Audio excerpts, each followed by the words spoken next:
Hi, I'm John Aubrey, Iota Lambda 239, and I'm here doing video interviews with the founders of the Iota Lambda chapter of Sigma Nu fraternity at Jacksonville State University.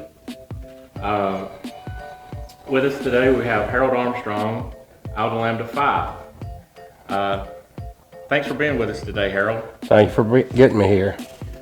Okay, let's start off with the questions. What is your full name? Harold Bennett Armstrong. And your initiate number? 5. Okay. Did you ever have a big brother? No, being one of the first out of TKO, we didn't have big brothers. And did you have a little brother? I did. It was Robert Weiss. Okay. And what is your date of birth? November 26, 1952. And your hometown? Hometown is Bessemer, Alabama. And how, with you being in TKO, tell me about that experience. Well, it's just, it was a good experience because I learned to get out in public, meet people, met a lot of friends, and really kind of came out of my shell, so to speak. You know, still young, still trying to find myself, and just had a lot of people that could help me achieve those goals. And do you remember how TKO was formed? It was actually formed as intramural sports teams, and just kind of grew and expanded very quickly from there, where it wasn't really sports related. So. Okay, and how did TKO transition over to Sigma Nu? We just had different people in the university itself had approached us and kind of wanted us to go with a national fraternity because we had such a close-knit group together, and we were doing more on campus than a lot of the national fraternities were at the time. So, and then we had voted to talk to different nationals, and different nationals had come to us.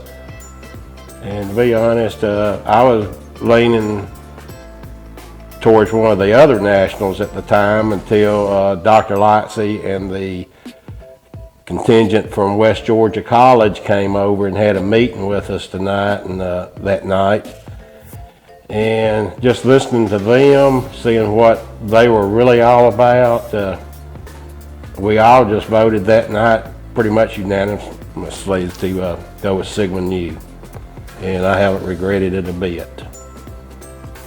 And what was it like being a colony?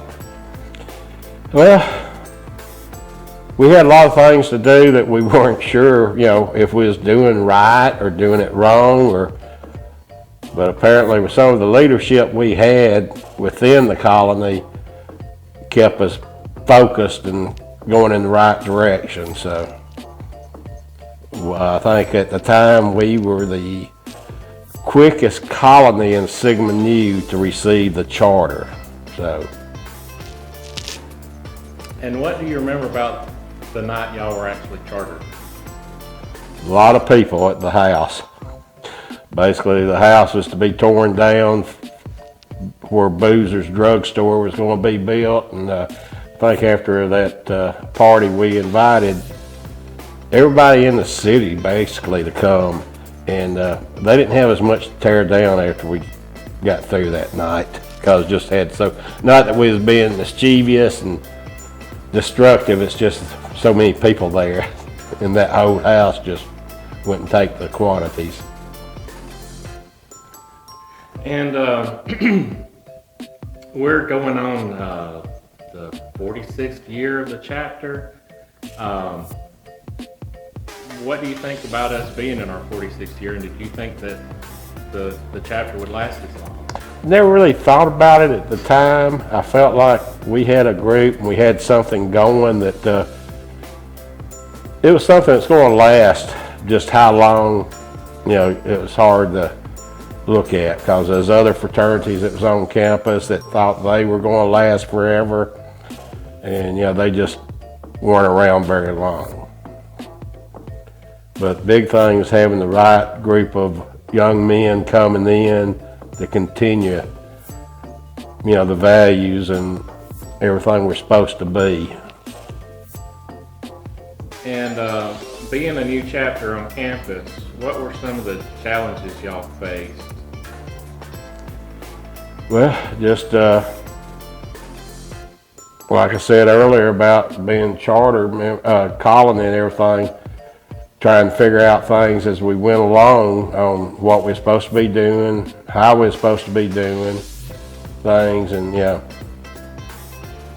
just keeping ourselves straight and not getting too full of ourselves and getting too cocky and getting too carried away to where we forgetting what the fraternity was really about. And what were some of the key factors, or who were some of the key people during that time that contributed to the chapter's success? I could, have a lot of people disagree, but Michael T. Smith to me was probably one of the biggest. He kept us really focused. He kept us in line, helped us realize what we were supposed to be doing. And he's the one that helped bring in the gentleman from West Georgia for the meeting with us that night. So, and Mike kept us, like I say, he just kept us directed in the right way. And those other people also, Jim Donovan, did a lot in the beginning. Stuart Christopher helped a lot. He kept the books very straight. He kept us, funded right. And just so many different ones had, a little bit here and there, their specialties that combined everything together to make it work.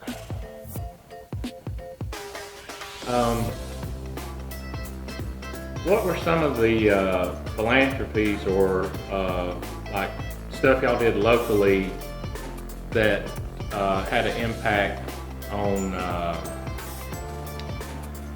like the people of Jacksonville that you remember? We just tried to get involved with the school functions, local city functions. Now I know, like the year after I graduated, the one big thing that started up that always comes to my mind is the Easter egg hunt. And I believe Jim Donovan had a lot to do with it. But that was something for the whole county that kind of made them look at us differently than they looked at the other fraternities. Because we were trying to do something for the community and not just for the individual chapter.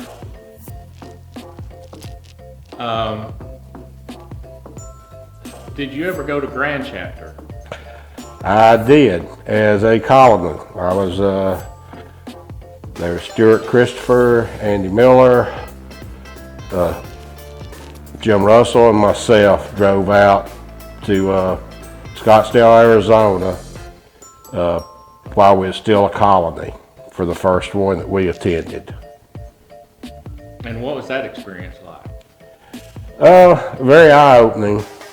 I mean, you saw people from all over the country, from other, backgrounds than what we had, but they all there for a common goal for Sigma Nu, to get pass laws and regulations that everybody had to abide by. So it was, like I say, I hope one day to be able to get to another grand chapter.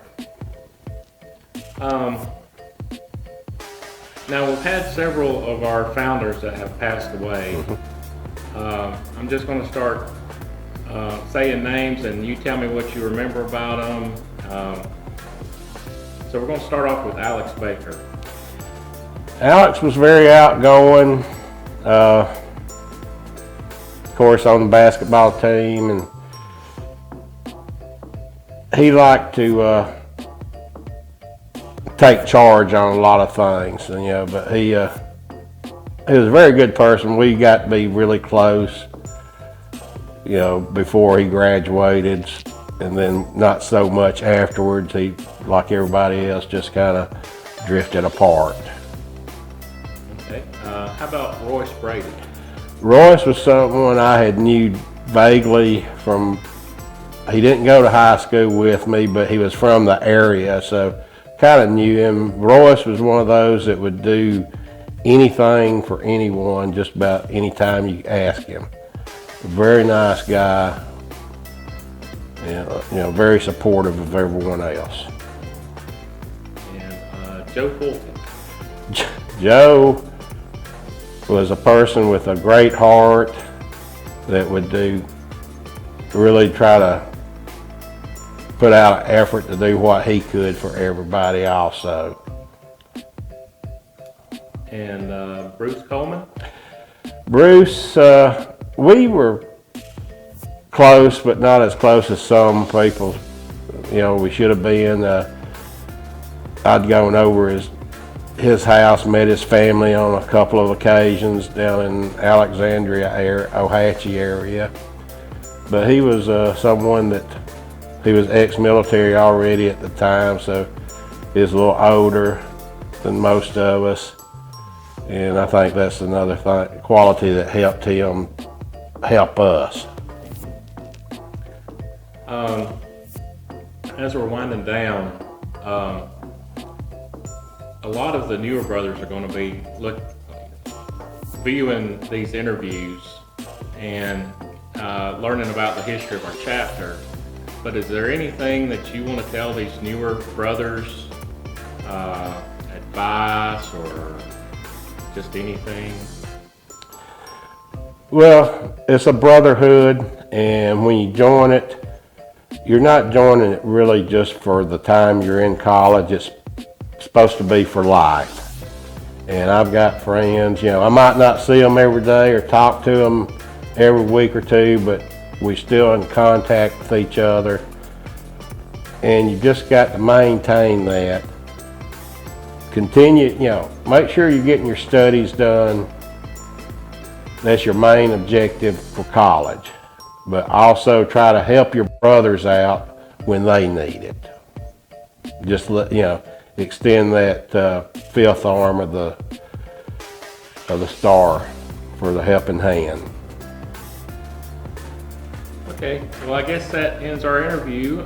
Thank you for being with us today and doing it.